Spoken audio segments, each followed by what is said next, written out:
Bueno, buenas tardes. Soy el biólogo Washington Ortiz. Le voy a hacer esta clase de relación huésped-microorganismo, factores de virulencia y respuesta inmune. Aparentemente es bastante complejo lo que ven ustedes ahí en el título. Vamos a tratarlo de resumir lo mejor que se pueda, ¿ok? Ustedes saben que los microorganismos son organismos microscópicos, o sea, solamente lo podemos ver en el microscopio. Son muy diminutos, por eso que nace todo el término de la microbiología, que es el estudio de los microorganismos. De ahí nace también el microscopio, que es el aparato con el que se puede ver estos microorganismos.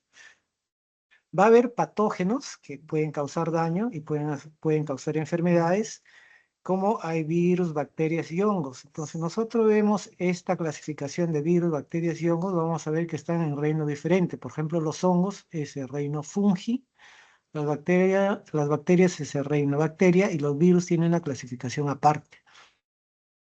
Entonces, la diferencia básicamente va a residir, y acá falta todavía parásitos, ¿no? Acá tendríamos que ponerle parásitos porque la microbiología también engloba todo lo que son parásitos, porque hay parásitos que no se pueden ver a simple vista. Un ascaris sí se puede ver porque es adulto, pero un huevo de un ascaris no se ve, una leishmania, por ejemplo, no se ve, un plasmodium, un coccidio no se ve, una ameba no se ve. Entonces, la única que no tiene núcleo es la bacteria. La bacteria, como no tiene núcleo, es un procariote. Va a ser la más sencilla, no va a tener organelas, mientras que los hongos y protozoarios, que son uninucleados, o sea, van a tener núcleo, que van a ser ya eucariotas, sí van a tener esa característica. Los virus, que no son microorganismos tal como nosotros lo definimos, como célula, sino que van a ser entes biológicos, lo vamos a estudiar también dentro de la microbiología y estos van a dar un sinfín de enfermedades. Pero también va a existir innumerables microorganismos que son útiles a los humanos. Entonces, ustedes han escuchado hablar, por ejemplo, de levaduras, ¿no? Las levaduras sirven para fermentos de vino, de cerveza. Con la levadura se hace el pan. Hay bacterias que sirven para, para hacer antibióticos, igual que hongos que sirven para hacer antibióticos. Hay hongos combustibles que se puede comer, que forman parte de eso. Hay algunos que fijan nitrógeno, bacterias fijadoras de nitrógeno, en fin. Tiene gran utilidad para los seres humanos. Y algunos de ellos también van a vivir en nuestro organismo, por ejemplo, la flora bacteriana de nuestro intestino. Entonces, en el intestino nosotros vamos a tener una flora bacteriana que va a estar compuesta por un gran número de especies bacterianas, no solo bacterianas, sino también va a haber levaduras y va a haber virus. Todo eso van a ser una flora que nos va a ayudar en gran medida. Entonces, estos microorganismos que viven acá en nuestros en sitios específicos, en nichos específicos que tiene nuestro organismo, van a ser comensales. El término comensal se llama el que come en la misma mesa. Va a ser una asociación entre organismos de diferentes especies, en este caso la especie humana y los microorganismos, que no va a causar daño. Ahora se sabe que hay más de 500 especies de microbios, ¿no? Entre lo que son bacterias, levaduras y virus, que no lo vamos a considerar como microorganismos, sino como entes, ¿no? Que viven en el intestino de un ser humano saludable, que van a ser, si lo pesaríamos, la flora que tenemos más que todo en el intestino grueso, sería aproximadamente 1 kilo. ¿Por qué? Por la razón que el cuerpo humano es un ambiente rico en recursos donde viven, se alimentan y se reproducen tanto los microorganismos benéficos, que es la flora, como los peligrosos.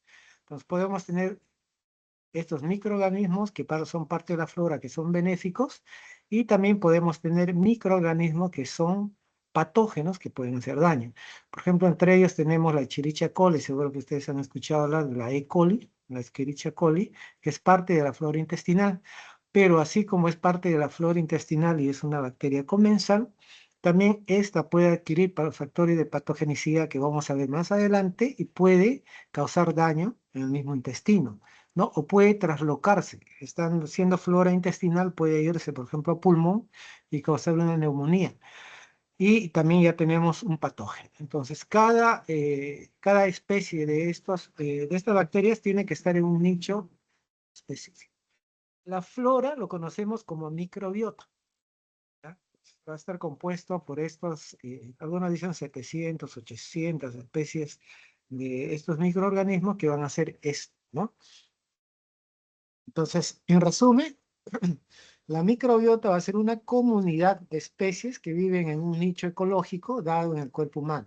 Lo tenemos en piel, lo tenemos en la boca, en la vagina, en el intestino, bueno, en el oído, en vías urinarias tenemos esto, ¿no? Entonces, va a haber factores que influencian la microbiota. Por ejemplo, la genética. Podemos nacer con una buena flora bacteriana, producto de una buena alimentación en el periodo de embarazo de la mamá. El grupo etario también es importante, por ejemplo, niños pequeños y adultos mayores. En la primera no está bien formada y en la segunda ya estamos perdiendo la flora. El ejercicio va a hacer que aumente esta flora, por ejemplo, por eso que el ejercicio es muy saludable, aparte de botar toxinas, también va a estar involucrado en el crecimiento de la flora bacteriana.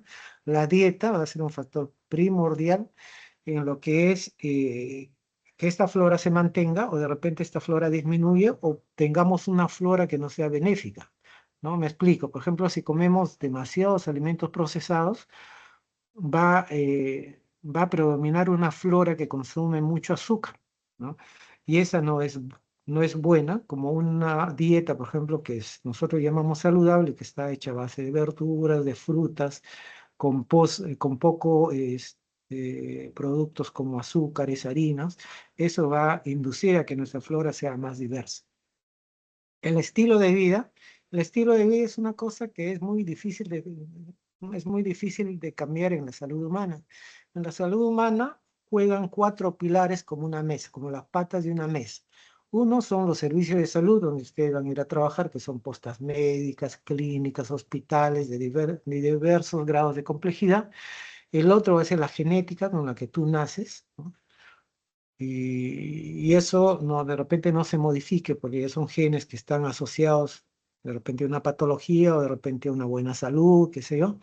El otro va a ser el ambiente donde tú vives, el sitio donde tú vives. Por ejemplo, en Pucallpa, ¿no? Es una zona tropical donde puedes estar propenso a enfermedades tropicales como es el dengue, la malaria, la leishmania y un montón de cosas. Y por último es el estilo de vida. De las cuatro patas que tenemos ahí, la más fácil de cambiar serían los estilos de vida, ¿no? Decir a la gente cómo debe hacer ejercicio, debe ser saludable, qué sé yo, no debe dormir en sus 8 horas, qué sé yo, pero los estilos de vida son los más difíciles de cambiar, ¿ok? El uso de antiácidos, esto va a ser desfavorecedora para la flora. Entonces hay mucha gente que está acostumbrada a tomar antiácidos, ¿no? Una salviandre o cualquier otra cosa, un bismuto, por ejemplo, ya tienen acidez estomacal porque han comido un montón de cosas y toman antiácidos, ¿no? Y esto es malo para la flora. El uso de corticoides, antidepresivos, quimioterapia y antibióticos, porque hay que tener en cuenta que los antibióticos no solamente matan al patógeno que está causando la patología, en este caso la enfermedad, por ejemplo, una infección urinaria, sino también van a matar a la flora porque no van a discriminar entre lo que es una bacteria buena y una bacteria patógena. Entonces, arrasa la flora. Y para recetar un antibiótico se supone que tiene que ser un profesional como el médico que sepa de las bondades que tiene el antibiótico y también las desventajas que ésta produce. O sea, no se puede ir a una farmacia y pedir, por ejemplo, estoy con cólicos y diarrea, que sé yo, no toma esto, ¿no? Entonces va a afectar a lo que es la flora.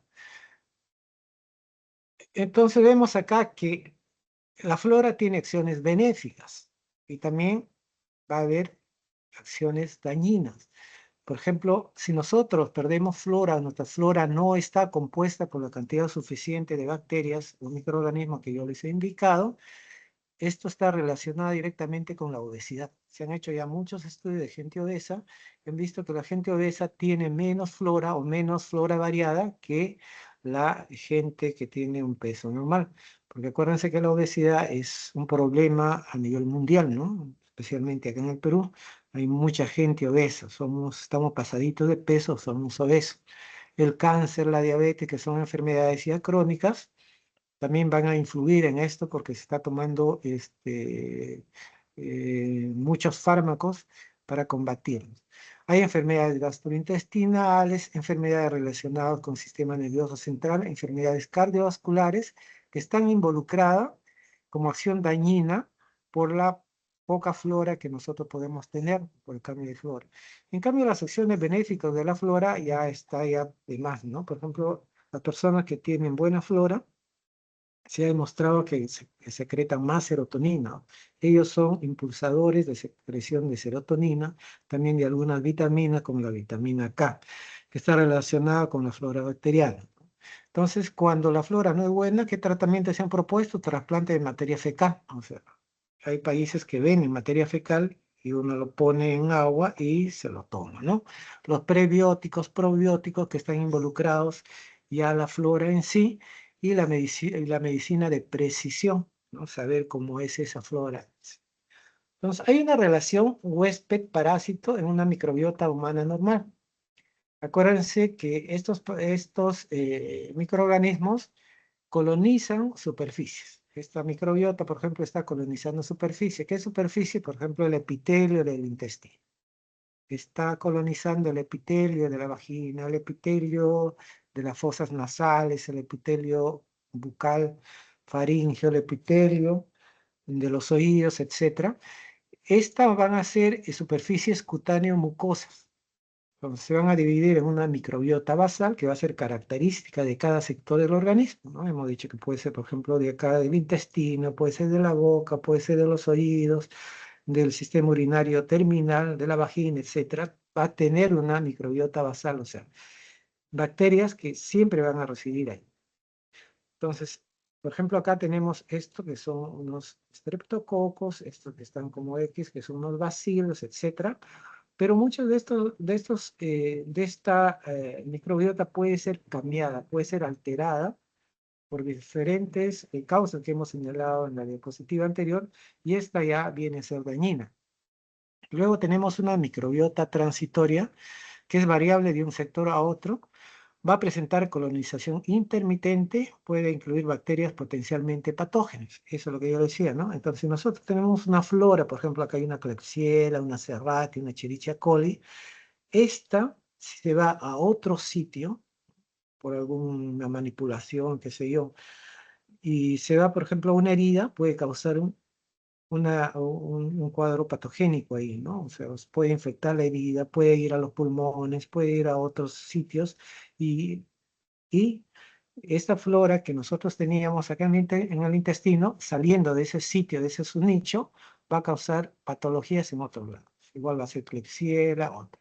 Pero hay otros microorganismos que por el hecho de tenerlas ya son patógenos. Por ejemplo, nosotros no tenemos como flora una Shigella, no tenemos como flora una Salmonella, no tenemos un Campylobacter, ¿no? Entonces, un Clostridium, por ejemplo, nunca tendríamos como flora, ¿no? Ya el mismo hecho de encontrarlo ya indica patogenicidad, ¿ok? Si desean preguntar algo, solamente me pregunta. Si no lo han entendido, para volver a explicarles. Independientemente del tipo de relación, todas inician con el contacto. Entonces, ¿qué es lo que tiene que hacer? Es de la superficie de contacto, que es el epitelio mucocutáneo. Acá se tiene que adherir y acá se adhieren todos los microorganismos y forman una flora. Esta flora compite si viene otro patógeno.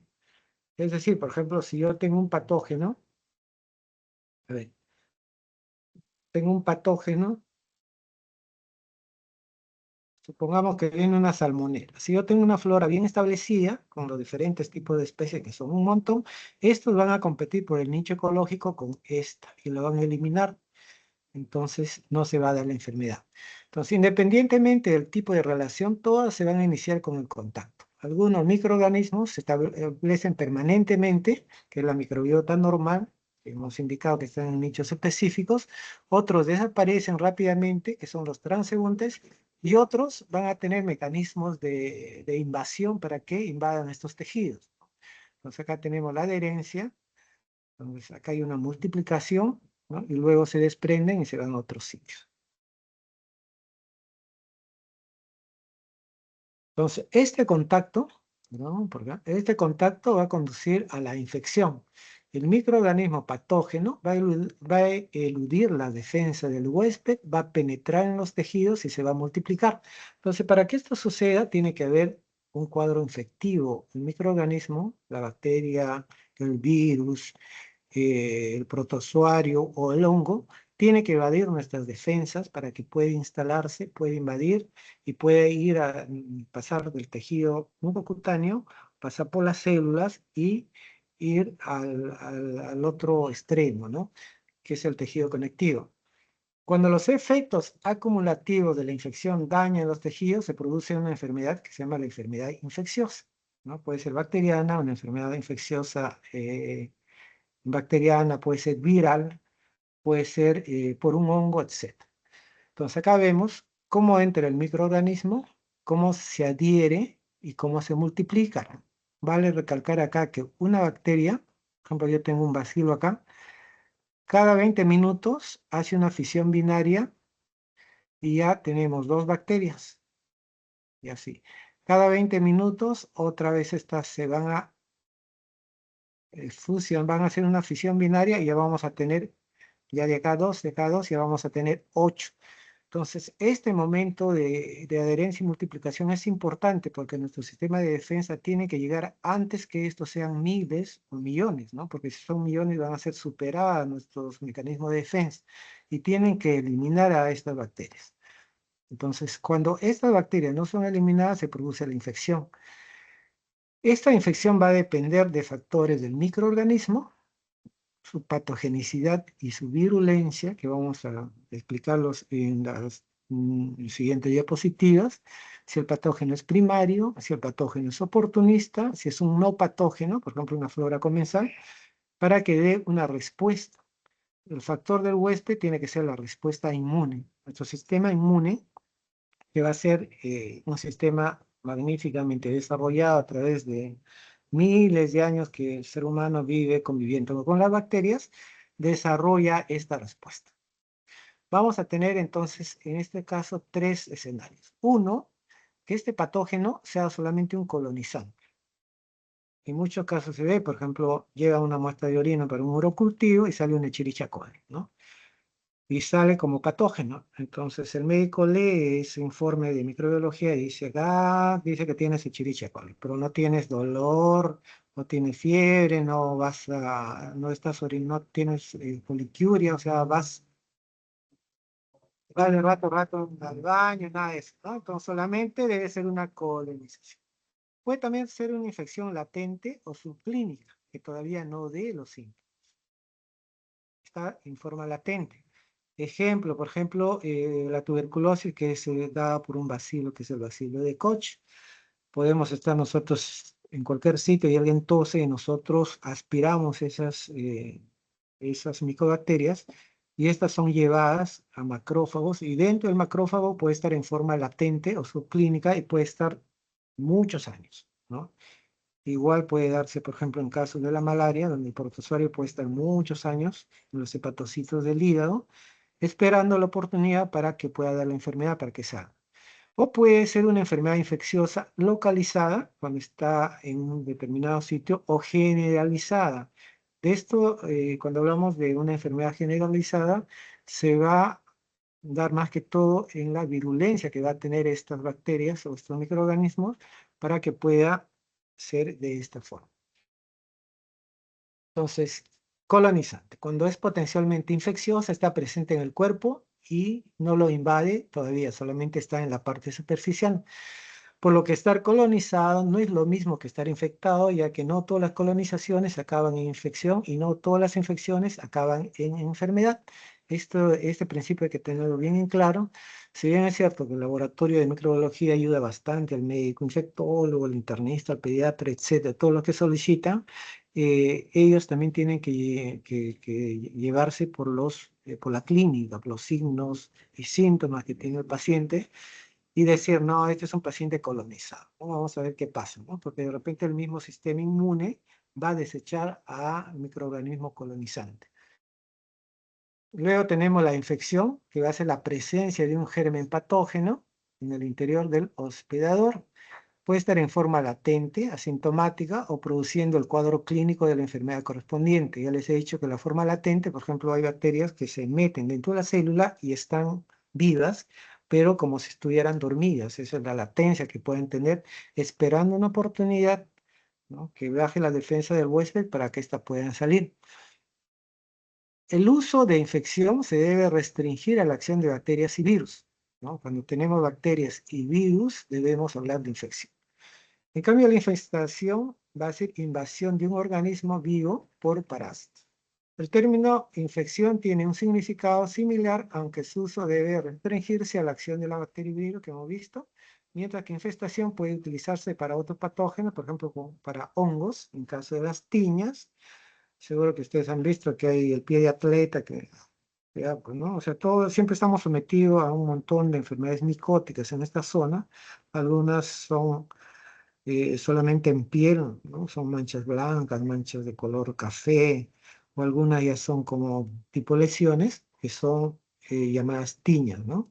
Que afectan la dermis, por eso se llaman dermatofitos, o una levadura que es la cándida, por artrópodos, puede ser también por piojos, ladillas, sarnas, etcétera, protozoarios, por ejemplo, las tricomonas. Y la contaminación va a ser la presencia de gérmenes vivos, patógenos o no, sobre objetos diversos. Uno de los objetos y una de las formas más frecuentes, por ejemplo, de contagio es la mano, ¿no?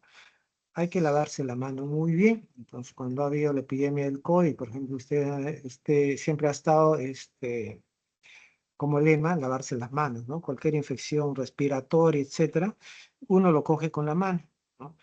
Y más que todo, si es personal de salud, puede esa mano llevar de un paciente que está con una determinada bacteria a otro paciente, de repente que ha sido operado, que está siendo tratado de cáncer, le lleva una bacteria patógena, ¿no? Entonces en la mano podemos llevar todas estas cosas.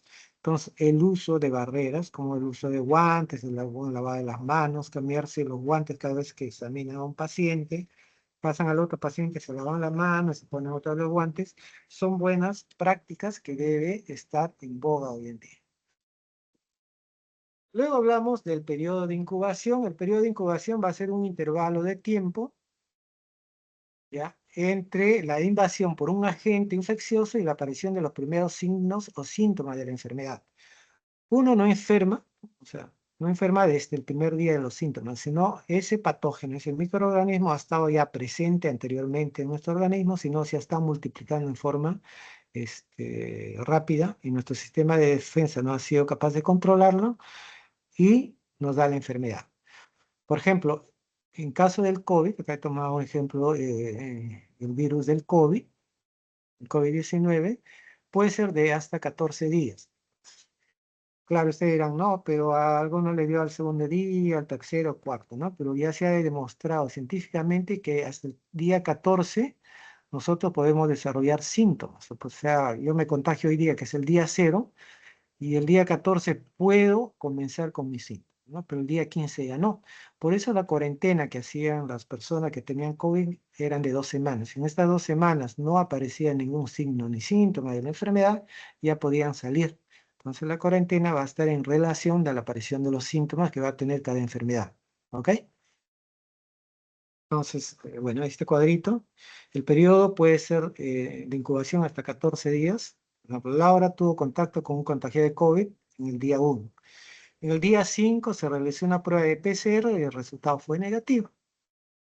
En el día 8, tras conocer el resultado, acudió a una reunión familiar, entró en periodo infeccioso, todavía sin síntomas, y contagió a los 8 familiares con los que había quedado.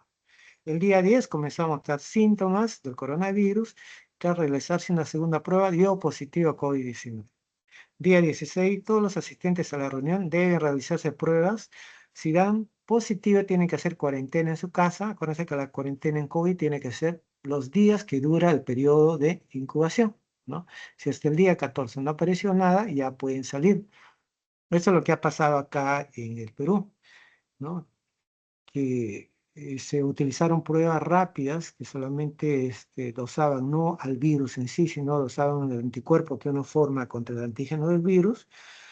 Y mucha gente que estaba en diferentes localidades, por ejemplo en Lima, tenía que regresar a Capucalpa, Entonces, ¿qué hicieron? Antes de ponerlos en los autobuses que los iban a trasladar de Lima a Pucallpa, le hicieron una prueba antigénica.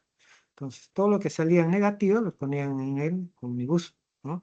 Y todo lo que salían positivo lo ponían en los sitios de cuarentena que tenía ese tiempo el COVID, ¿no? Pero no se dieron cuenta que muchos de ellos estaban ya en periodo de incubación, o sea, estaban siendo ya contagiantes para las otras personas y cuando llegaron acá comenzaron a desarrollar síntomas al segundo, tercer día, qué sé yo, o sea, se contagiaron durante la travesía.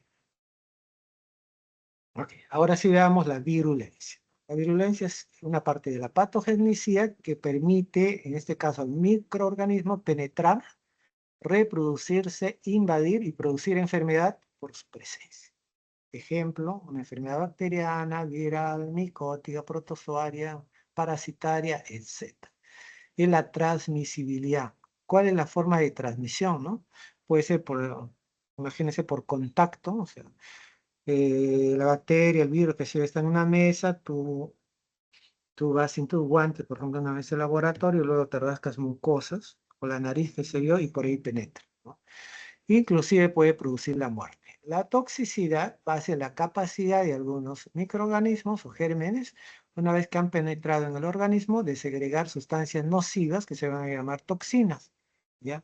Pueden ser parte de ellas, que pueden ser enterotoxinas, ¿no? O exotoxinas, que son las responsables del cuadro clínico de la enfermedad que van a ocasionar.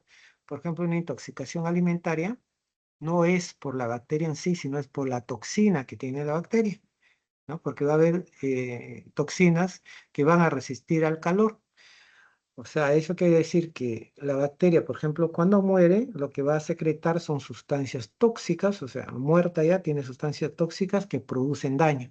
Entonces, por más que ustedes hagan hervir ese caldo que está con la bacteria y se lo tomen, y se dirán, pues no, ya lo hice hervir y ya murió la bacteria, ¿no? Sí, cierto, murió la bacteria, pero en su lugar se quedaron sus endotoxinas, que son parte del componente de la bacteria, y esas han causado la enfermedad.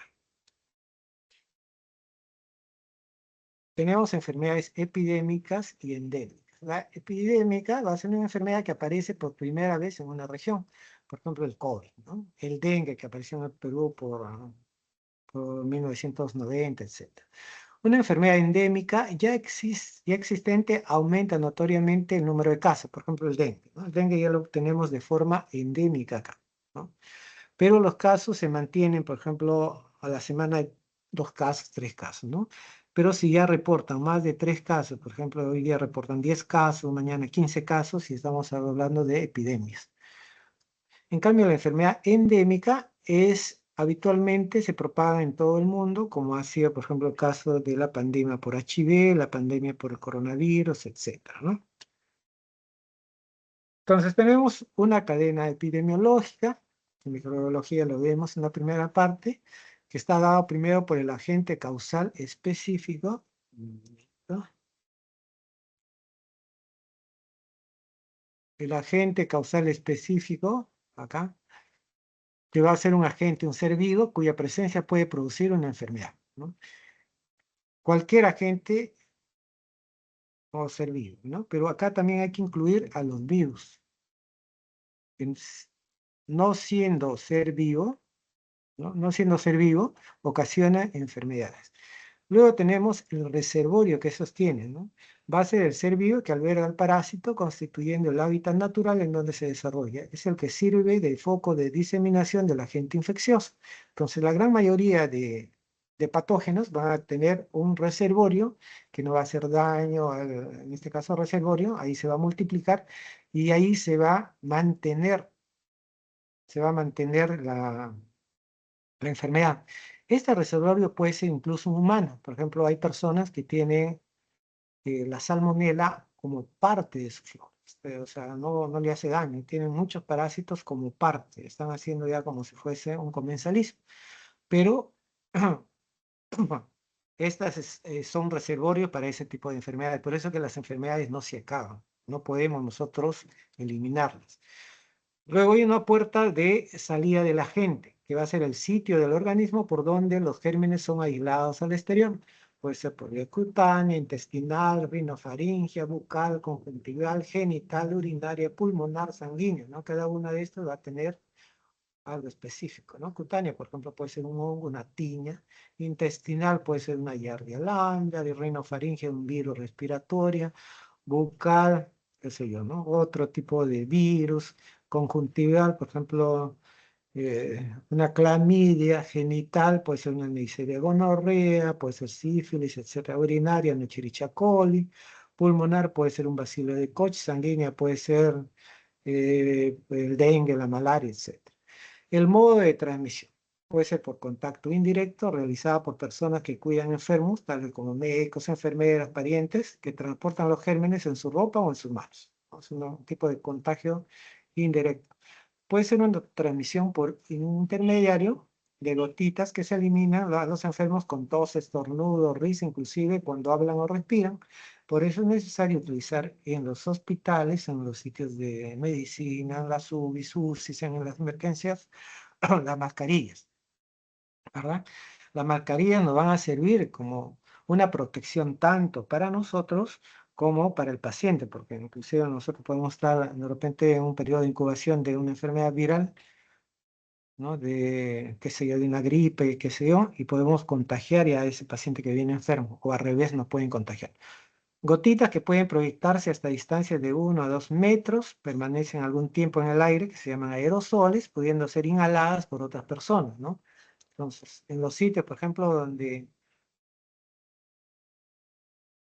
los sitios donde hay aislamiento, por ejemplo, en las secciones de medicina, donde dice aislados, generalmente son enfermedades infecciosas transmitidas por aerosoles.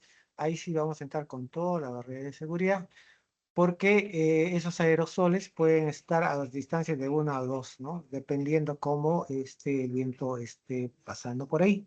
Entonces hay que tener las ventanas abiertas para que puedan salir y puedan caer.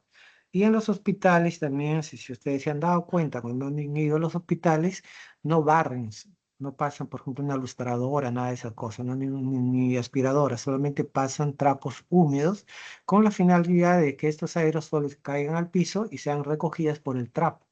Porque si harían las otras formas, por ejemplo, de barrer, lo que harían es un círculo vicioso.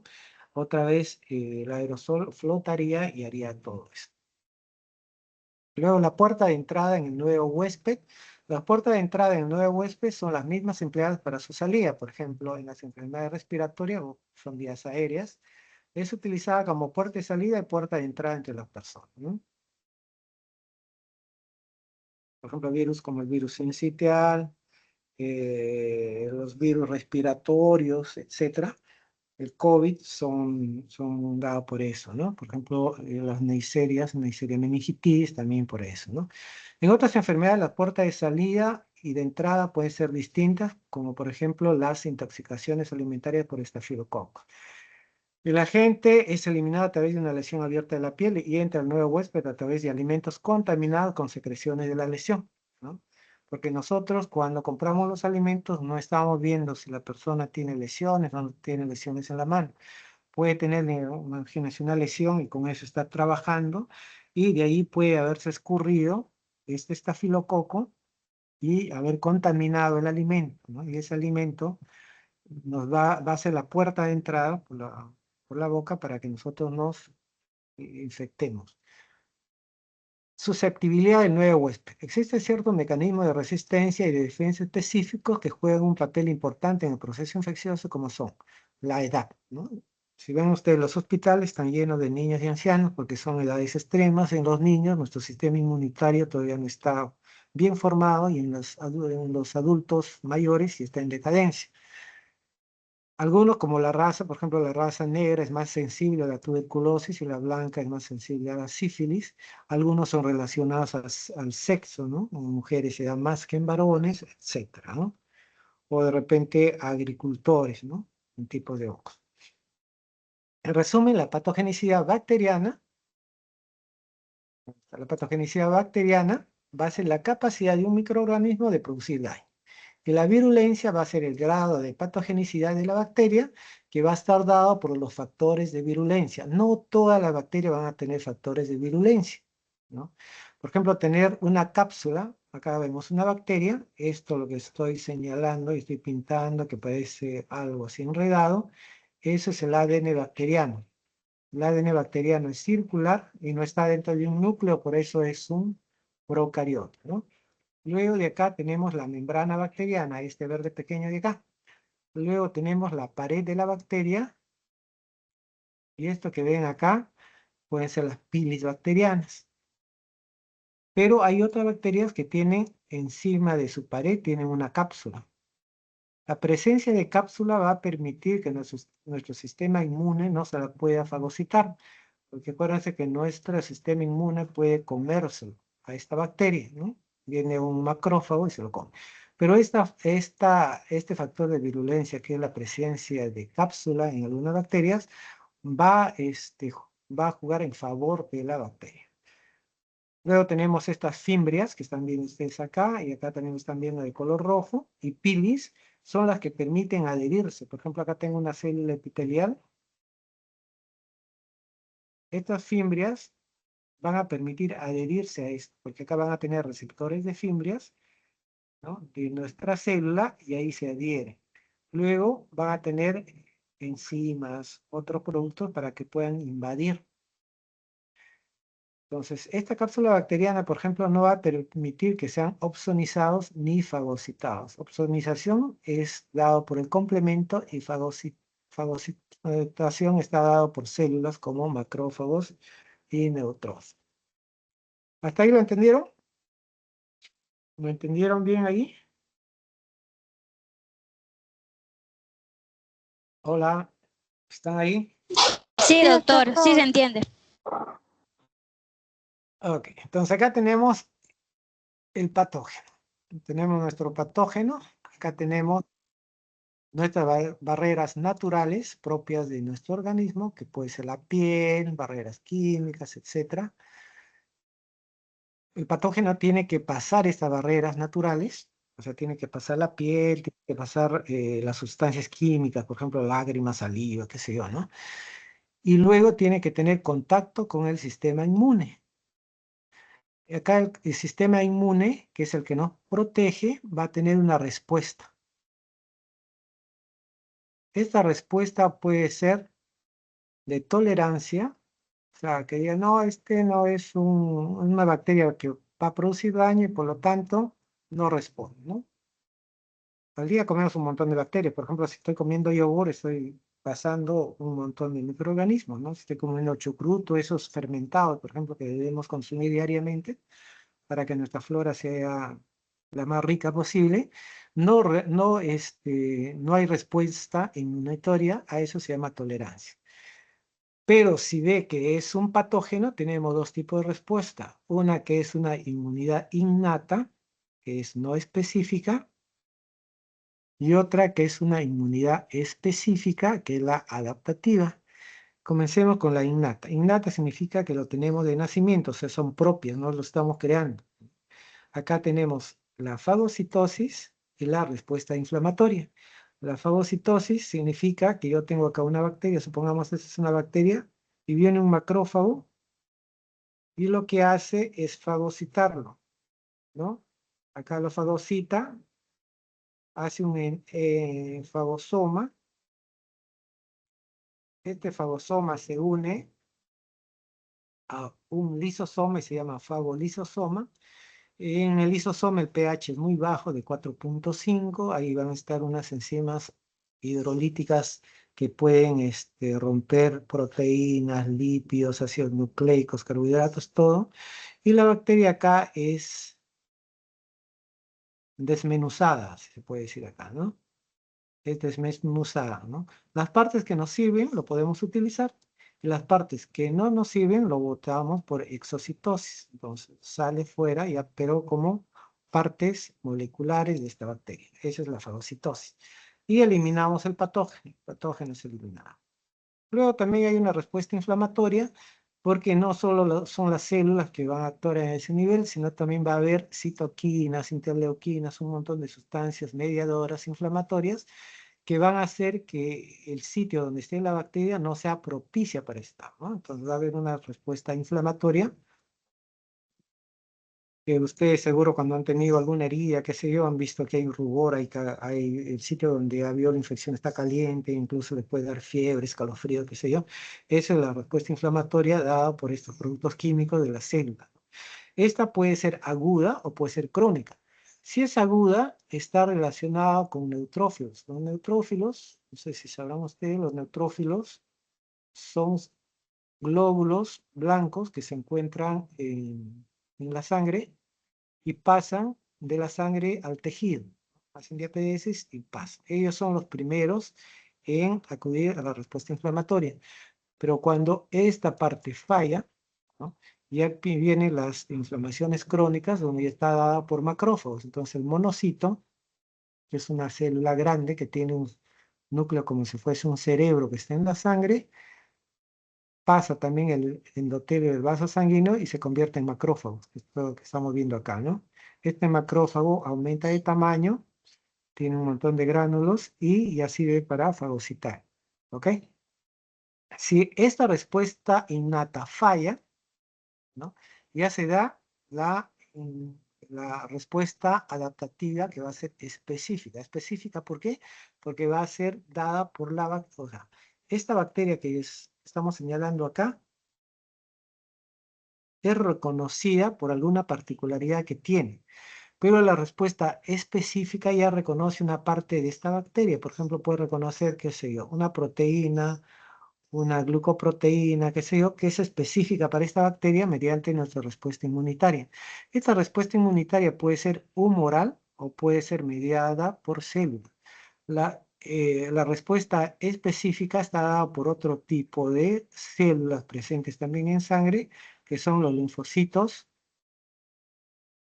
de tipo T o los linfocitos de tipo B. Acá tenemos linfocitos de tipo B.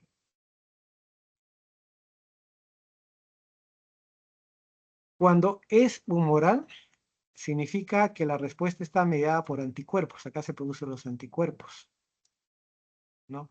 Porque acá lo que se hace los seleccionado es el antígeno bacteriano. Esta parte pequeña que hemos visto es un antígeno bacteriano. Y en relación a este antígeno bacteriano se ha creado un anticuerpo. O sea, el anticuerpo es una cosa que va a neutralizar al antígeno. O sea, lo neutraliza para que de esta forma impida la entrada a la célula, ¿no? Entonces, la humoral es dada por los linfocitos B. Y la inmunidad mediada por célula es dada por los linfocitos T. Cada uno de ellos van a eliminar patógenos, van a producir memoria inmune y van a producir patologías inmunitarias que ustedes lo van a ver más adelante. Acá en el cuadrito superior derecho, para mí, para ustedes, no sé, pueden ver ustedes el COVID, perdón, el virus del COVID.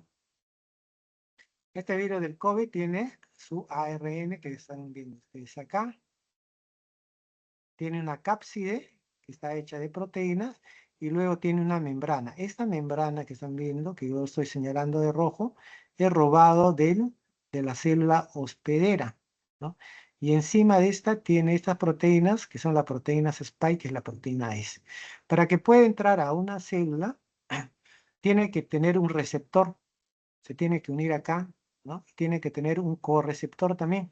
Entonces, esto lo que van, al momento que se une, esto es como entrar, como poner una llave, una cerradura, esto va a ser una endocitosis y acá se va a liberar el virus y el virus va a sacar todo su material genético y eso va a causar toda la enfermedad que nosotros conocemos como COVID, ¿no? Entonces nuestra inmunidad específica lo que va a hacer es bloquear en este caso, este antígeno, que es la proteína S, para que no se una con este receptor. Entonces al momento de ser bloqueado, pongamos que es esto, el antígeno, perdón, el anticuerpo, ya no va a permitir la unión acá. Entonces al no permitir la unión de esta forma, va a marcar también para que este linfocito T venga y lo mate, ¿no? Porque es una inmunidad mediada por células. Entonces, nuestro sistema inmune va a ser un conjunto de órganos, células y moléculas que llevan a cabo mecanismos capaces de proteger al ser vivo de las agresiones externas. todos los días nosotros estamos expuestos a millones o billones de bacterias, de microorganismos. O sea, hay virus, bacterias, protozoarios, hongos, pero si ustedes se dan cuenta, no nos contagia. O sea, no paramos enfermos siempre, ¿no?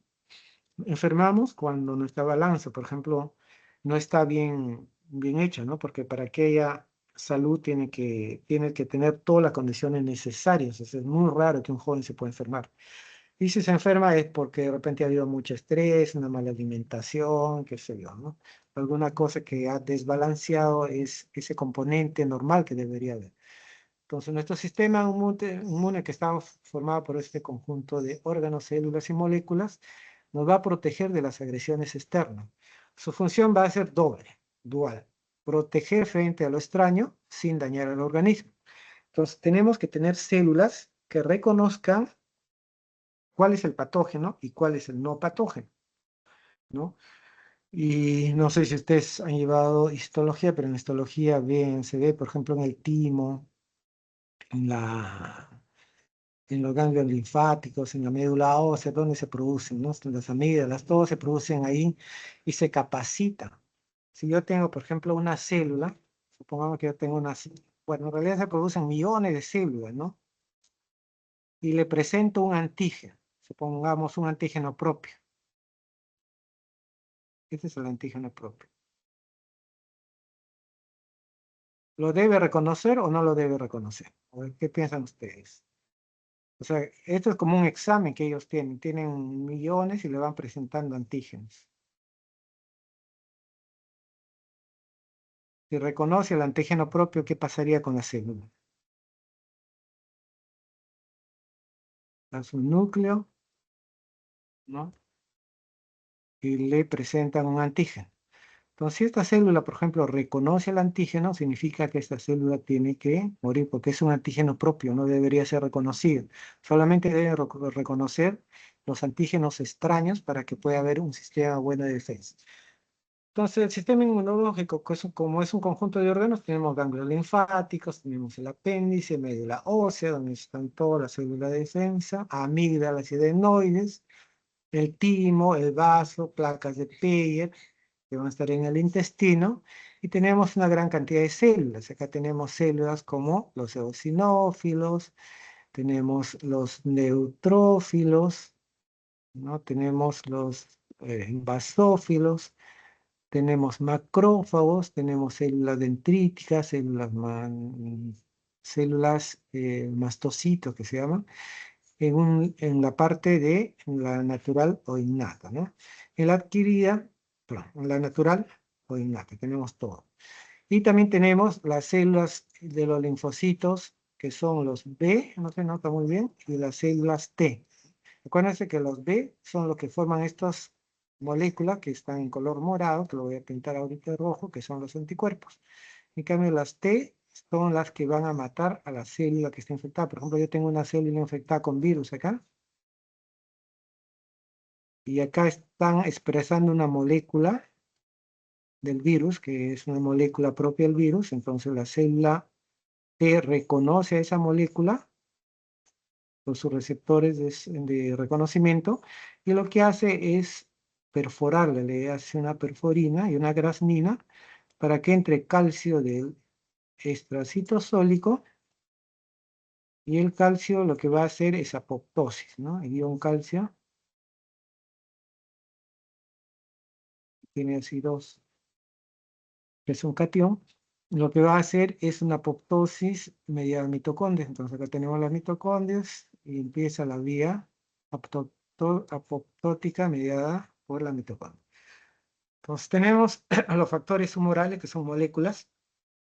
La natural innata son citoquinas proinflamatorias de fase aguda, como las interleuquinas 1, 6, el factor de necrosis tumoral alfa, proteína de fase aguda, como la proteína C reactiva, los interferones que interfieren, en este caso, esta célula le comunica a esta, ¿no? Que está siendo infestada mediante el interferón, y este interferón hace que esta célula ya sepa que esta célula está contagiada e impida que el virus o bacteria, o finalmente virus, entre acá. Y el sistema de complemento, que va a ser una serie de proteínas cuya función va a ser ayudan a que la invasión bacteriana o la invasión viral no prospere. Y la adquirida es mediante los anticuerpos, mediante los linfocitos de tipo B.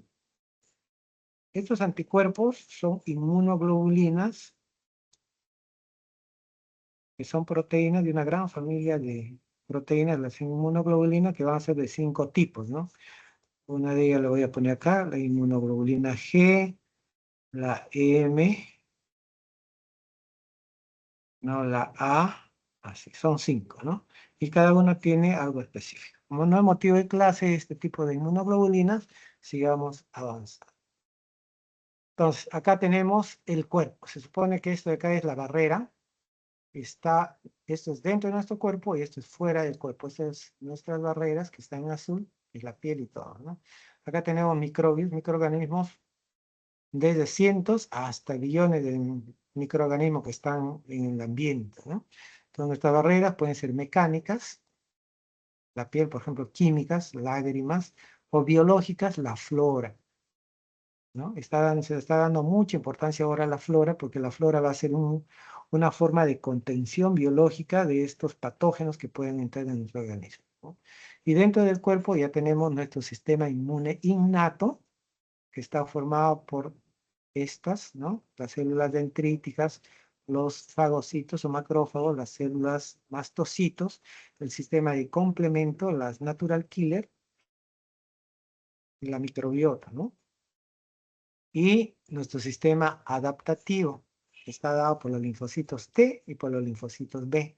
Los linfocitos B lo que van a generar son anticuerpos que van a neutralizar. Si ustedes están viendo acá, por ejemplo, esta parte del virus tiene como si fuera una espina o una cosa sobresaliente acá, que lo voy a poner de rojo, y lo que está haciendo el anticuerpo, la inmunoglobulina, es neutralizar. ¿Por qué? Porque con esto puede entrar a la célula. Y la célula tiene un receptor de esta cosa de acá. Tiene un receptor ahí en su superficie, en su membrana. Y esto va a permitir que el virus entre. Entonces, al ser neutralizada, ya no puede entrar. En cambio, los linfocitos T está dado por células efectoras que lo que van a hacer es perforar a la célula dañada, ¿no? Perforan a la célula dañada y originan su muerte por apoptosis. ¿Ok? Los anticuerpos, acuérdense que son los que neutralizan y marcan, ¿no? Entonces, cuando, por ejemplo, yo veo acá un virus que tiene esto y encima de esto tiene el anticuerpo que es así, este reconocía por un macrófago y todo este conjunto se lo come. O sea, lo marca y el macrófago se lo come, ¿no? No es que el anticuerpo va a ser una pistola que tiene balas y que para matando los gérmenes, no es así, solamente lo va a neutralizar. Ok, entonces el sistema inmune puede dividirse desde el punto de vista funcional en inmunidad innata, que está presente desde el nacimiento, desde que nosotros nacemos, ¿no? La madre nos va a transmitir anticuerpos, sus células, todas esas cosas. Es la primera línea de defensa que actúa de manera no específica. Cuando digo de manera no específica, significa que esta inmunidad innata lo que reconoce son grandes grupos. Por ejemplo, en bacterias reconoce bacterias gram positivas y reconoce bacterias gram negativas. En virus, por ejemplo, reconoce virus ARN, que tienen como ácido nucleico el ARN, y también reconoce virus que tienen como ácido nucleico el ADN, ¿no? Pongamos así. Otro virus que tiene ADN. En caso de las micóticas, reconoce levaduras y reconoce hongos miceliales, como un aspergillus, por ejemplo. En los parásitos reconoce protozoarios, por ejemplo, qué sé yo, una leishmania, ¿no? De un parásito como una Yardia. O sea, pero si se dan cuenta, gram positivos agrupa a un montón de bacterias que son positivos con la coloración de gram. Los gram negativos también agrupa un sinfín de bacterias que están dentro de las gram negativas. Virus ARN también hay un montón, ¿no? Por eso es no específica. Va a ser una respuesta rápida y generalmente localizada, van a ser respuestas cuantitativas y cualitativamente constantes. Que se va a dar, por ejemplo, si entran 100 van a ir de nuestras células a reconocer esta. No va a requerir reordenamiento génico porque los genes que tiene para reconocer ya están formados y solamente van a ser expresados acá en la superficie de la célula. En cambio, la inmunidad adaptativa, que está dada por nuestros linfocitos, acuérdense, por los linfocitos B y los linfocitos T,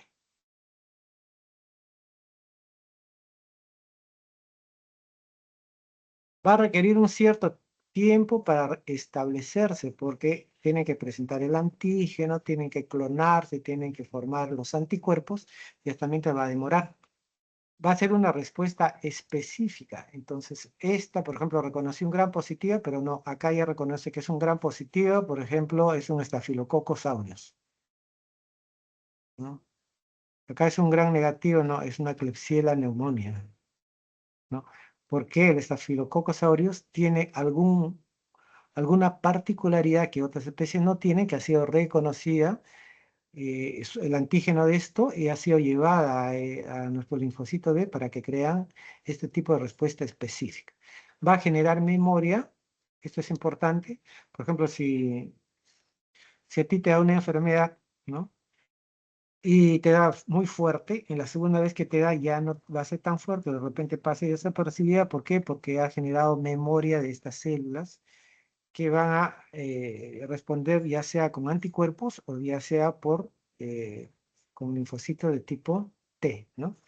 Requiere de reordenamientos génicos. Mientras esto, los genes estaban localizados ya en locus, en diversos cromosomas, esto no, hay variación de genes, porque incluso esto tiene que reconocer billones de genes, ¿no? O sea, es increíble esto, ¿no? O sea, no les puedo explicar mucho esto porque hay especialidades que se llaman inmunología molecular que estudian 3 años. Entonces, estos inmunólogos moleculares, por ejemplo, se dedican a la fabricación de vacunas, a la fabricación de clonas, por ejemplo, para lucha contra el cáncer, para otro tipo de cosas, ¿no? Los componentes de la inmunidad innata, barreras anatómicas, piel y mucosas. Células y componentes solubles. Son las barreras anatómicas, piel y mucosas, células que hemos visto y nuestro componente soluble. Son las barreras físicas y mecánicas, para redondear, es piel y mucosas intactas. Si nosotros tenemos una piel y una mucosa intacta, no va a penetrar por ahí el microorganismo, ¿no? Pero como sabe, tendríamos que estar buscando con un microscopio, con una lupa, que toda la continuidad de nuestra piel esté bien, ¿no? Pero hay pequeñas microabrasiones, o sea, pequeñas aberturas de la piel, pequeñas heridas que no son vistas a simple vista, ¿no? O sea, no podemos verlo con el ojo humano. Pero es como si fuese una ventana para un germen, porque por ahí se mete. Descamación, ¿no? Si hay, por ejemplo, enfermedad descamativa, donde se está botando muchas células epiteliales, esta barrera física y mecánica se va a romper. Los cilios de la mucosa respiratoria, acuérdense que tenemos una mucosa respiratoria que es un epitelio pseudoestratificado cilíndrico ciliado, que tiene un montón de células, ¿sí? Que tienen cilios, ¿no? Especialmente en la parte respiratoria tienen cilios, y estos cilios lo que van a es atrapar bacterias y van a atrapar polvo, carbón, qué sé yo, ¿no? Todas las cosas que nosotros respiramos filtran el aire, ¿no? Y con el moco lo podemos eliminar, o sea, estas atrapan las bacterias acá, atrapan bacterias, otras cosas, hongos, qué sé yo, y con el moco nosotros lo eliminamos, ¿no? Entonces, todo esto debe estar en condiciones ópticas. Las barreras químicas, por ejemplo, secreciones de glándulas sebáceas, es una barrera que no pueden atravesar, porque acuérdense que es sebo, o sea, es mucho más denso que el aceite. Producción de sustancias antimicrobianas, por ejemplo, enzimas que puede estar en las lágrimas, en la saliva, etc. Enzimas en las secreciones nasales, respiratorias y salivas. Organismos comensales en el intestino y tracto genital, que ya les vuelvo a decir que es parte de la flora, ¿no? Si la flora está muy bien en un determinado sitio, no va a permitir que venga un foráneo, ¿no? Es como si en un sitio donde ustedes vivieran, en su urbanización, que sé yo, alguien quiere poner su carpa en medio de la calle. Entonces va a salir todos los vecinos y lo van a botar. pH ácido del estómago, conoce que el pH del estómago está en 1.5, ese pH algunas veces se cambia y eso va a inducir también que eso rompe esta barrera química. Las células, acá tenemos células, que es el mastocito, acá tenemos los que tienen gránulos, que es el basófilo, el sinófilo, el neutrófilo, esto lo van a estudiar ustedes en histología, que son células de sangre. Estas células son las que presentan antígenos, es decir, partes del microorganismo que tienen que ser llevados a estos linfocitos. Tenemos macrófagos, monocitos, y la que es por excelencia la que presenta antígenos es la célula dendrítica. Se llama dendrítica porque tiene estas prolongaciones como si fuesen dendritas que nos hacen acordar una neurona, ¿no? Si ustedes ven esto, parece una neurona, solamente que acá no tiene un axón. Esta es la célula dendrítica.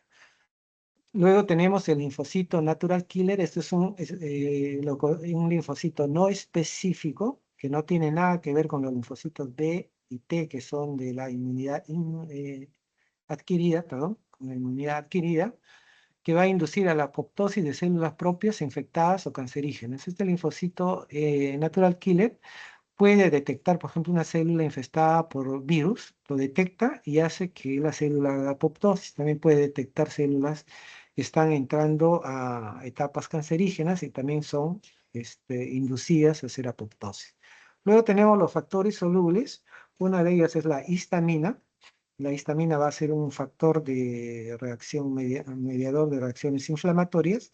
Interferones, que por ejemplo en caso de los virus va a ser una respuesta antiviral. Citoquinas proinflamatorias como las interleuquinas 1, las 6, el factor de necrosis tumoral alfa y otras. Y un sistema de complemento, que este sistema de complemento lo que va a hacer es apoptosis, ¿no? Que va a hacer que el microorganismo haga opsonización. Ok. Pero ¿cómo son reconocidas por nuestro sistema innato estas bacterias? Nuestro sistema innato va a tener receptores de patrones de reconocimiento. O sea, tiene un receptor de este patrón. Estos receptores van a ser, por ejemplo, receptores de complemento, receptores de citoquina, receptores de quimiosina y receptores para, esta parte de acá son receptores de microorganismos, por ejemplo, receptores tipo TOL, TLR, receptores tipo lectina, RLC, receptores Candenger, SR, receptores tipo NOT, NLR, receptores tipo RIG, que son las RLR. Y acá tenemos otra familia que van a inducir también para que esta célula produzca determinadas sustancias para que pueda defenderse de la invasión del microorganismo, ¿no? Entonces hay producción de citoquinas y quimiosinas, hay quimiotaxis, hay liberación de enzimas, hay fagocitosis en caso de macrófagos neutrófilos, hay citotoxicidad, producción de estos reactivos de oxígeno, producción de lípidos bioactivos. Entonces, acuérdense que son receptores de reconocimiento de patrones moleculares de microorganismos. Entonces, estos receptores de reconocimiento de patrones moleculares de bacterias van a reconocer estructuras moleculares de patógenos que han sido conservadas durante la evolución, ¿no?, que nosotros tenemos como humanos, y se van a denominar patrones moleculares asociados a patógenos, que se llaman PAM por sus siglas en inglés, patrones moleculares asociados a patógenos. Y también hay patrones moleculares asociados a daño, que está dado en un caso, por ejemplo, de las toxinas, ¿no?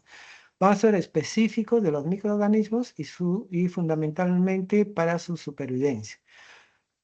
De eso vamos a tener hasta 1000 patrones moleculares reconocidos por nuestras células. Por ejemplo, en las bacterias, que van a reconocer, ¿no?, en las gram positivas, el ácido lipoteicoico, el peptidoglicano, ¿no?, lipoproteínas en las gram negativas, ADN, la flagelina, lipopolisacáridos, en cada uno de estos grupos bacterianos, tanto gram positivos como gram negativos.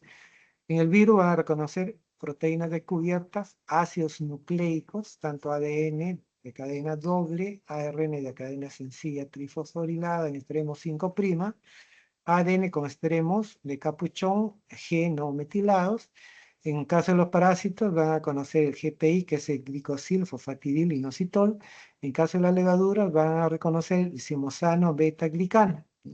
Entonces, el sistema inmunitario innato ha evolucionado para reconocer solo un número limitado de moléculas que son típicas de diferentes clases de microbios, ¿no? Como yo le decía, gram positivas, ¿no? Por ejemplo, lo que tienen en su pared es el ácido teicoico y lipoteico. Las gram negativas tienen el lipopolisacáridos. Estos son reconocidas por las PRRS. Y este ácido lipotoicoico y el lipopolisacárido se denominan patrones moleculares asociados a patógenos porque es un patrón que está asociado a esta bacteria que es una bacteria patógena. Igual esta proteína de cubierta es un patrón molecular asociado a este patógeno que es un virus. Este GPI también es un patrón molecular asociado a patógeno y la levadura, también este simosano beta-glicano, es un patrón molecular asociado a patógenos que van a ser reconocidas por las PRRS, que son las reconocedoras de estos patrones mediante receptores tipo TOL, lectina, escambella, los de tipo NOT y los de tipo RIG. ¿Ok? Bueno, acá para hacerles un énfasis, cómo es el reconocimiento molecular y la discriminación que hay entre lo propio y lo extraño, ¿no? Tenemos receptores y patrones relacionados a los patógenos. Entonces, en la inmunidad innata, los genes para receptores están presentes en la línea germinal. O sea, hay un gen, por ejemplo, que hace un receptor tipo TOL para que reconozca, por ejemplo, un patrón molecular y una gram negativa, ¿no? Hay un gen que también reconoce a tal cosa, ¿no? Entonces tenemos combinaciones de 10 a la 2 a 10 a la 3, o sea, tenemos de 100 hasta 1000, que reconocen estos patrones moleculares asociados a patógenos. Estos patrones moleculares asociados a patógenos están en las bacterias, están en los virus, están en los hongos, están en los protozoarios que son parásitos, ¿no? Son reconocidos por los receptores que van a tener nuestras células de la inmunidad innata. ¿Quiénes son nuestras células de la inmunidad innata? Los macrófagos, que tienen esos receptores. Las células dendríticas.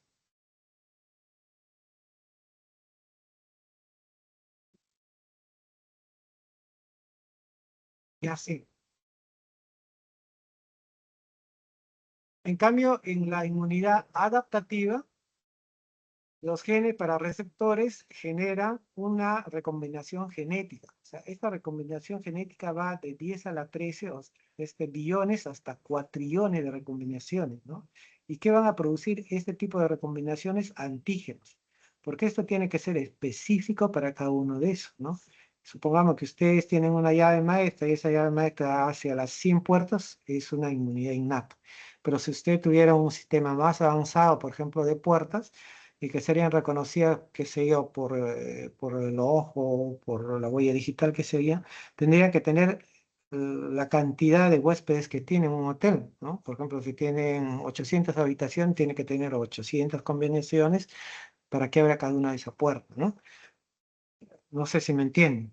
La inmunidad adaptativa no está dada por un solo gen, sino está dada por la combinación de varios genes que al momento de que se combina pueden formar billones hasta cuatrillones de combinaciones para que puedan generar antígenos que van a ser específicos ya contra determinado virus. Por ejemplo, el virus del COVID tiene ya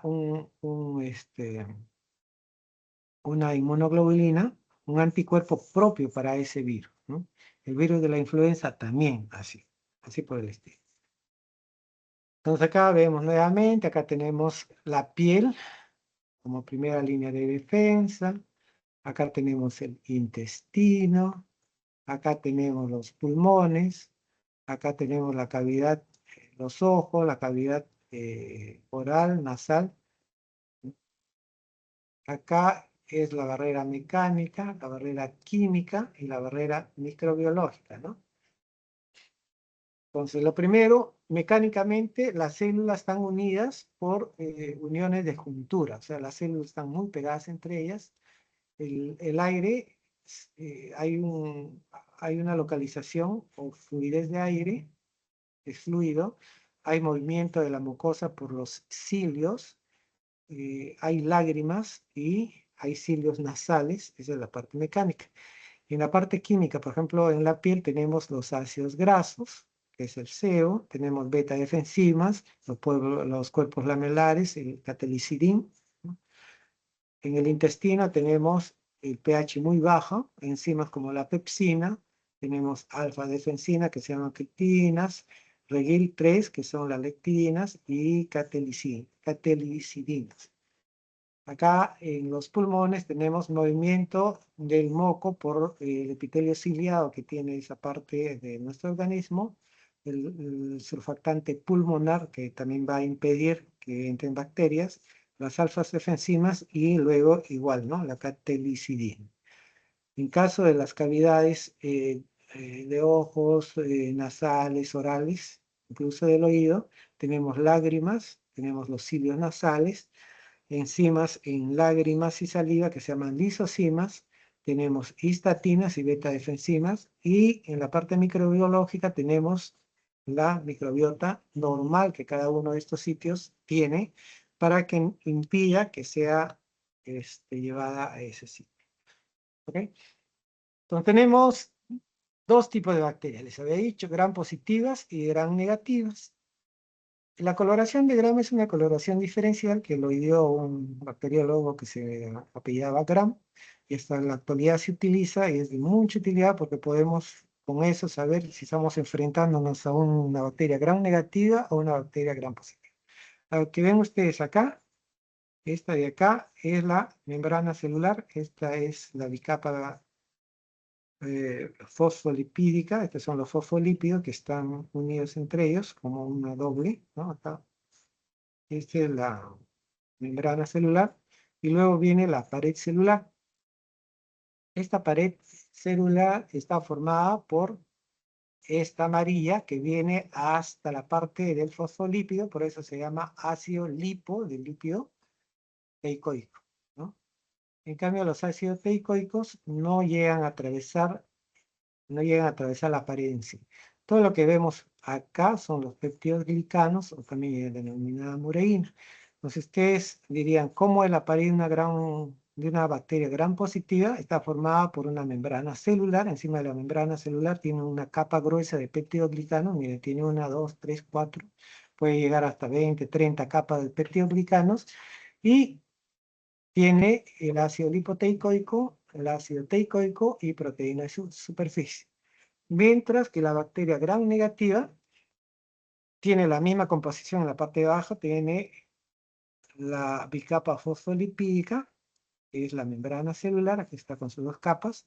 Acá tiene el peptidoglicano, ¿no? Acá tiene lipoproteínas y tiene una membrana externa, o sea, acá tiene una membrana interna y acá tiene una membrana externa. Pero esta membrana externa está formado así, ¿no? Esta es la membrana externa, esta es la membrana interna, y esto es un espacio que se llama espacio periplásmico, y en ese espacio periplásmico se encuentran peptidoglicanos, pero en pequeña cantidad. Por ejemplo, acá vemos solamente dos capas de peptidoglicanos, mientras acá es bastante, ¿no? Entonces, la gram negativa es mucho más compleja, y uno de los componentes que es visto como un patrón de reconocimiento mm, de patógenos, que es reconocido por nuestra célula, es el lipopolisacárido. Y acá es el ácido lipoteicoico y el ácido teicoico, ¿no? Estos serían los PAM. PAMs, que son patrones moleculares asociados a patógenos, ¿no? Patrones, me puse aquí, patrones moleculares asociados a patógenos, ¿no? ¿Y quién lo reconoce? Los receptores de patrones moleculares asociados a patógenos que están dados por nuestras células dendríticas, por nuestras células fagocíticas, que nosotros lo tenemos en nuestro sistema inmune. Entonces, la pared bacteriana es importante para que sea un sitio de reconocimiento de estos patrones. Entonces, acá tenemos el sistema fagocítico. ¿Okay? Tenemos dos linajes, un linaje que es un linaje linfocítico y tenemos un linaje que es el mielocítico. Todo esto está en sangre. En sangre nosotros vamos a encontrar plaquetas, glóbulos rojos que se llaman eritrocitos. Luego ven, todo esto de acá ya son leucocitos. Leuco significa blancos, glóbulos blancos. Si tienen gránulos, se llaman granulocitos, ahí están los eosinófilos, que está relacionado con las enfermedades parasitarias, los basófilos, que está relacionado con enfermedades crónicas, con infecciones o intoxicaciones por plomo, y los neutrófilos, que son los que llegan primero al sitio de infección. Estos son como los soldados que van a ir a la guerra, que son comandados por un sargento, qué sé yo, y llegan y combaten, ¿no? Luego tenemos la línea de los monocitos, el monocito, ¿no? Y tenemos células dendríticas que están ya en el conectivo. Estos monocitos en sangre se llaman monocitos, pero cuando pasan a tejidos cambian de nombre y se llaman macrófagos. Tengan presente que estos se encuentran en el torrente sanguíneo, en los vasos sanguíneos, ¿ya? Los vasos sanguíneos. El dendrítico no. Pero el sitio donde van a ir a combatir, ellos tienen que ser en el tejido conectivo o en algún órgano, ¿no? Entonces sale el eosinófilo, sale el basófilo, sale el neutrófilo, sale el monocito, ¿no? En cambio, las células dendríticas son residentes ya de los tejidos. Y también en sangre tenemos el linaje de los linfocitos. Entonces acá en el linaje de los linfocitos tenemos las natural killer, que son células asesinas naturales, que son parte del sistema innato con la que nosotros combatimos enfermedades, y las adaptativas, que son las linfocitos de tipo T y las linfocitos de tipo B, ¿no? Entonces acá tenemos nuestra inmunidad innata y nuestra inmunidad adquirida. Hasta acá sería la innata y la de acá sería la adquirida. ¿Ok? Bueno, al momento que son fagocitadas, por ejemplo, es fagocitada una bacteria, se produce un montón de reacciones químicas dentro del macrófago que va a estar involucrado finalmente el oxígeno. O sea, el oxígeno se va a convertir en superóxido y tantas cosas. Luego tiene que ser convertido en oxígeno molecular porque son sustancias muy dañinas y muy reactivas. Entonces ahora sí veamos todo lo que es referente a la inmunidad adquirida que está dada por los linfocitos T y los linfocitos B. Cuando nuestras células captan a la bacteria, esta célula, por ejemplo, es una célula dendrítica porque tiene estas prolongaciones como si fuese dendritas, ¿no? Pues se llama célula dendrítica. Lo que va es estudiar a la bacteria en sí, ¿no? Por ejemplo, esta bacteria puede ser una gram negativa, ¿no? Entonces acá lo que tiene, supongamos es un lipooligosacárido, ¿no? Como antígeno que está saliendo acá, es este rojito que está saliendo acá, y este tiene un receptor tipo TOL que reconoce esto, ¿no? Entonces, esta célula va a presentar este antígeno, lo va a presentar a los linfocitos de tipo D, T. O sea, los linfocitos de tipo T van a ser presentados los antígenos por esta célula dendrítica.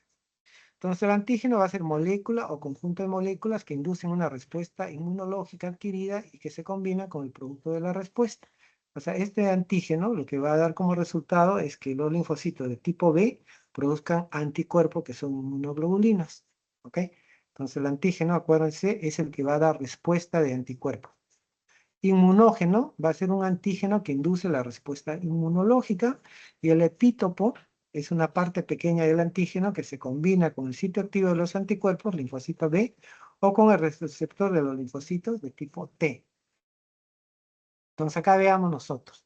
El antígeno, supongamos que todo esto es la bacteria, ¿no? Pero toda esta bacteria es muy grande para que pueda ser presentada a los linfocitos. Entonces tienen que elegir una parte que se repita. Por ejemplo, yo veo que esta parte se repite bastante, y si se repite bastante significa que es importante para la supervivencia de la bacteria o por alguna cosa que tiene que hacer la bacteria.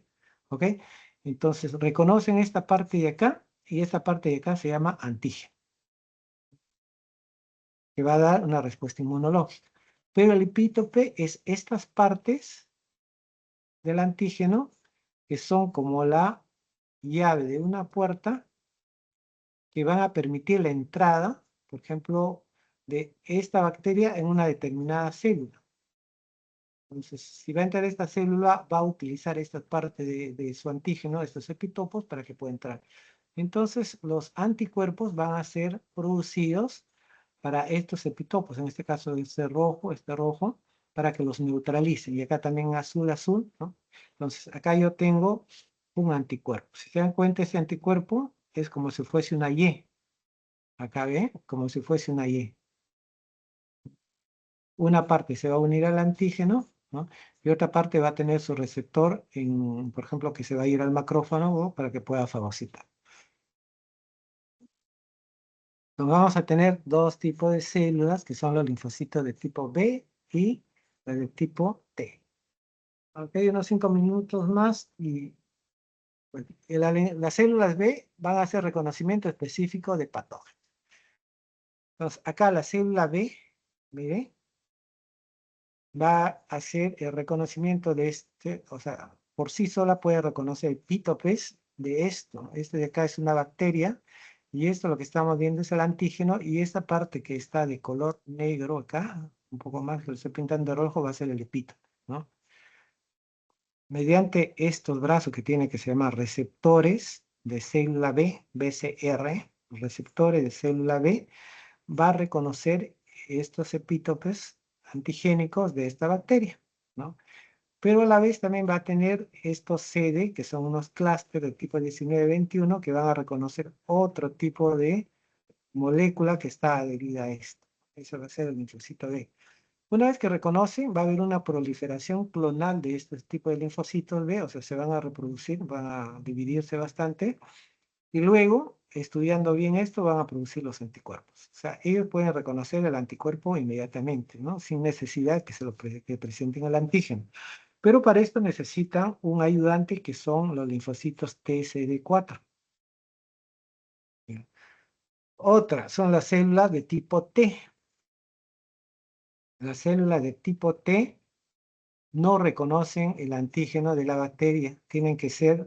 Este antígeno tiene que ser presentado, en este caso, por la célula dendrítica. Acá la célula dendrítica, miren, está mediante su este receptor de antígenos, está mostrando este antígeno que parece un barquito, acá a la célula T. Justo esto entra en esta parte de acá, entonces acá también es un receptor para esta parte de acá. Entonces acá la célula T va a utilizar, a ver cómo les explico esto, una proteína que se llama proteínas del complejo mayor de histocompatibilidad de tipo 2, ¿no? Está formada por este tipo de proteínas. Perdón, me estoy confundiendo. El que presenta las células dendríticas, estas células dendríticas, que son células presentadoras de antígeno, presentan el antígeno mediante este sistema de complejos, que son proteínas, que se llaman complejo mayor de histocompatibilidad, ¿no? De tipo 2. Este complejo de mayor de histocompatibilidad tiene el sitio para que esta parte antigénica sea presentada a las células T. Estas células T van a tener receptores de célula T, ¿ok? Acuérdense que el PCR era receptor de célula B, en este caso TCR receptores de célula de tipo T, ¿no? Que esto ya se va a hacer más complejo, tiene dos unidades alfa, dos unidades beta, unidad un CD3, ¿no? Tiene CD28, CD80, 86, para que haga las conexiones necesarias para que esta reacción se pueda dar, ¿no?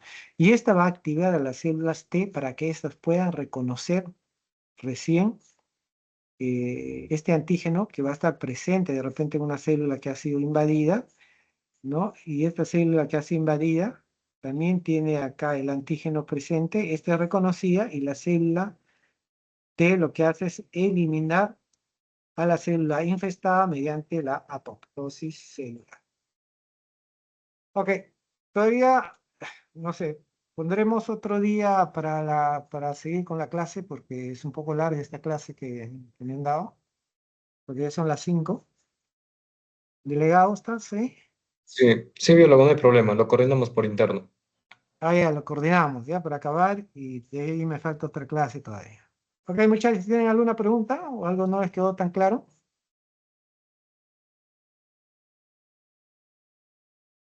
No creo que hayan entendido todo, ¿no? Pero por lo menos le dan una repasada al libro de microbiología en todo lo que es inmunidad. Ok, entonces nos vemos la próxima. Hasta luego. Hasta luego, biólogo, cuídese. Hasta luego, biólogo. Hasta luego, doctor, biólogo. Hasta luego, biólogo. Ok. Hasta luego, Luego, biólogo. hasta luego. Ya los demás empezaré a pasar lista, me contestan de acuerdo a su nombre.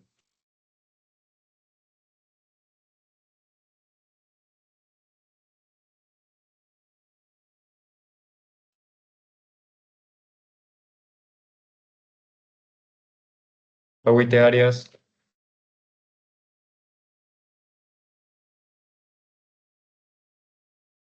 Agüite Arias está presente, ¿sí o no?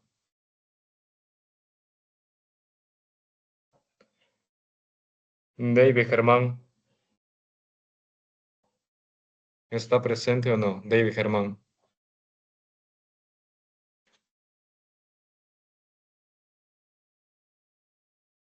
Javier Segundo, Presente, presente. Buenas tardes. listo. María Delmira, Presente. Milagro Sofía, Presente. Lino Lenin,